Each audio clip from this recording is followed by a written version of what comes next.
वज़ीर-ए-आला पंजाब मरियम नवाज पंजाब की बेहतरी के लिए 8 रोज़ा चीन के सरकारी दौरे पर इस वक्त हैं और दौरे के दौरान वज़ीर-ए-आला पंजाब के चीन के साथ तिजारत, सरमायाकारी, साइंस, टेक्नोलॉजी, इंडस्ट्री और दीगर मुआशी मामलात ज़ेर गौर आए हैं।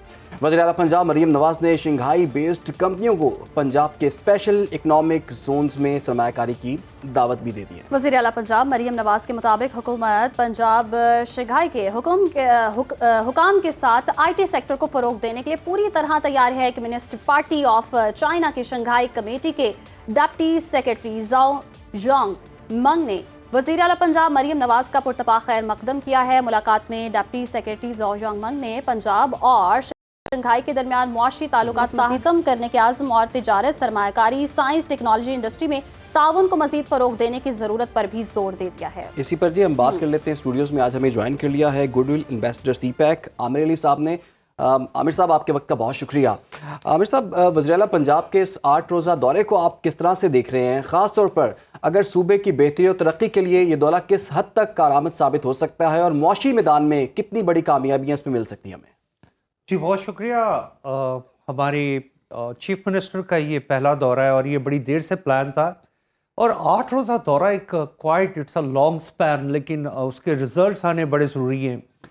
पंजाब को अगर देखा जाए तो चाइना की जो ऑटोनमस पोजीशन होती है अपने सूबों के साथ वो ये होती है कि उनके सूबे किसी भी सूबे के साथ कोई भी बायलैटरल एग्रीमेंट कर सकते हैं। जैसा कि पंजाब जो है वो सिस्टर प्रोविंस है सिचुआन के साथ और पंजाब ही सिस्टर प्रोविंस है शंडुंग के साथ। और शंडुंग और सिचुआन की अगर हम इकॉनमी देखें तो सिचुआन का एक सिटी है सिर्फ चंगडू, जिसकी इकॉनमी का सिर्फ IT की इकॉनमी का साइज हमारी टोटल एक्सपोर्ट से ज़्यादा है।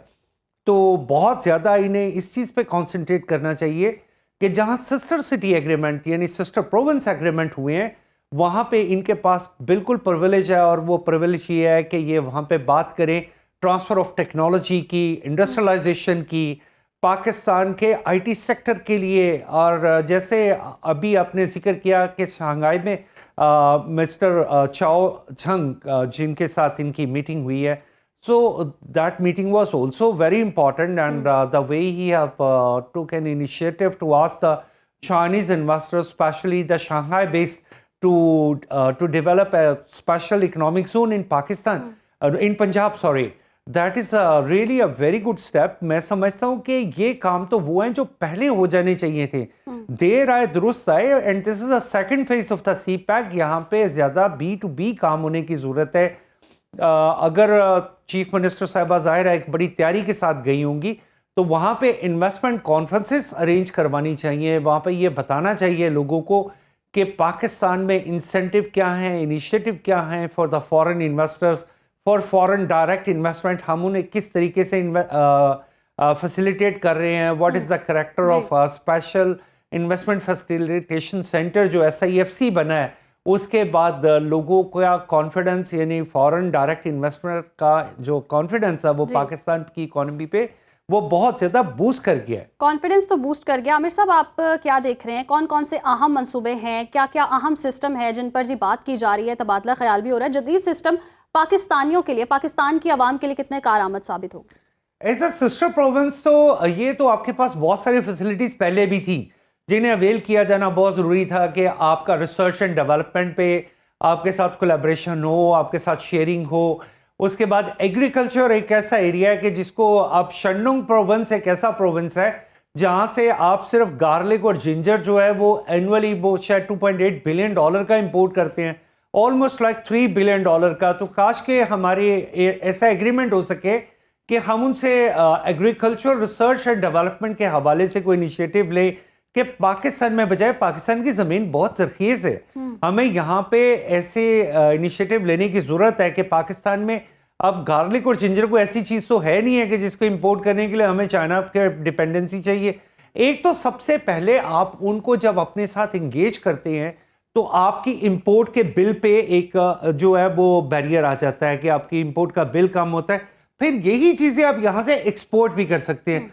तो ये एक डबल साइड बेनिफिट होता है। इसके अलावा हमारी चीफ मिनिस्टर साहिबा ने जैसे कि उनकी रोबोटिक इंडस्ट्री रिगार्डिंग एग्रीकल्चर उनको विजिट किया और ये देखा है कि किस तरीके से जदीद तरीके से आप काश्तकारी कर सकते हैं।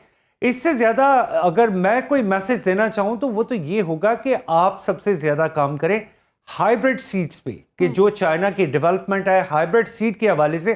पाकिस्तान में तो ऑलरेडी एक किसान की आपको एक $100 पर मंथ पे एक फार्मर जो है वो अवेलेबल होता है, तो आप उसको हाईटेक पे ले जाएं, वो भी एक स्टेज आएगी। लेकिन उससे पहली जो स्टेज है वो ये है कि आप हाइब्रिड सीड्स पे काम करें। चाइना की रिसर्च बहुत ज़्यादा है, आप चाइना के साथ एग्रीमेंट करें कि वो पाकिस्तान में पेट्रोकेमिकल और यूरिया के मुख्तलिफ यूनिट्स। अब डीएपी एक ऐसी चीज़ है कि आप आज तक डिपेंडेंट है पूरी दुनिया पे कि आपको डीएपी इंपोर्ट करनी पड़ती है, जो कि सबसे इंपॉर्टेंट एलिमेंट है आपकी एग्रीकल्चर का। लेकिन तो लेकिन आमिर उसमें साहब, भी आपने तो माशाल्लाह काफ़ी चीज़ें बता दी हैं जिससे हम बेनिफिट ले सकते हैं चाइना से, लेकिन उसके लिए एक पॉलिसी का तसलसल बड़ा ज़रूरी है कि एक गवर्नमेंट कुछ फैसले करती है, कुछ मुआहदे करती है, और उसके बाद सीपैक का भी आपने हाल देख ही लिया होगा कि एक टाइम पे बहुत स्पीड में था सीपैक, और जैसे एक दूसरी गवर्नमेंट आई तो उसको थोड़ा सा स्लो डाउन हो गया वो, दोबारा से उसमें अब सीपैक के दूसरे फेज़ की तरफ हम बढ़ रहे हैं। तो पॉलिसी का तसलसल इसमें आड़े आ जाता है, गवर्नमेंट अगर तब्दील हो जाती है तो फिर इन मुआहदों पे कोई असर पड़ेगा आपके ख्याल में? एक तो जो नेशन टू नेशन कॉन्ट्रैक्ट होते हैं ना, ये कभी भी पर्सन टू पर्सन वैरी नहीं करने चाहिए। अभी ठीक है, आपने बिल्कुल ठीक कहा कि एक्स गवर्नमेंट जो थी उसने एक बड़ा इसको एक ऐसे मोड में लेगी कि स्लीपिंग मोड था, वो हाइब्रिड मोड भी नहीं था सीपैक के हवाले से। और आज अगर हमें उसे रीएक्टिव करना पड़ रहा है तो हमें और ज़्यादा मेहनत करने की कोशिश करनी पड़ रही है। लेकिन इस सिलसिले में मैं जो कहूँगा कि जो कंसिस्टेंसी ऑफ द पॉलिसी है ना, ये पर्सनालिटीज़ के साथ चेंज नहीं होनी चाहिए। ये नहीं कि आज शहबाज शरीफ साहब की गवर्नमेंट है, पहले किसी एक और सर की गवर्नमेंट थी, उससे पहले एक और, ये तमाम प्राइम मिनिस्टर जो भी थे ये पाकिस्तान के थे, और ये पाकिस्तान की कंसिस्टेंसी है, ये पाकिस्तान की इकॉनमी है। हमें इस पे कंप्रोमाइज़ नहीं करना चाहिए। हमें ये नहीं सोचना चाहिए कि जी अगर गवर्नमेंट चेंज होगी, अगर ऐसे होगा तो ये एक कॉन्फिडेंस, खास तौर पे जो सेकंड फेज है सीपैक का आपने जिसका जिक्र किया, दिस इज फॉर B2B यानी बिजनेस टू बिजनेस। इसमें ज्यादा इन्वेस्टमेंट आनी है प्राइवेट सेक्टर में, आपके यहाँ पे जॉइंट वेंचर्स। आपकी बात ठीक है आमिर साहब, और लेकिन पाकिस्तान की सियासत का महामलमिया ये है कि यहाँ पर जिसकी तख्ती लगी होती है मंसूबा भी उसका होता है, और अगर किसी और की तख्ती उस पर लग जाए तो उस मंसूबे को किसी हद तक रोक दिया जाता है। हम उम्मीद करते हैं कि पाकिस्तान और चाइना के दरमियान जितने भी मुआहदे हैं उसमें ऐसा ना हो। बहुत बहुत शुक्रिया आपका, आमिर अली साहब हमारे साथ मौजूद थे,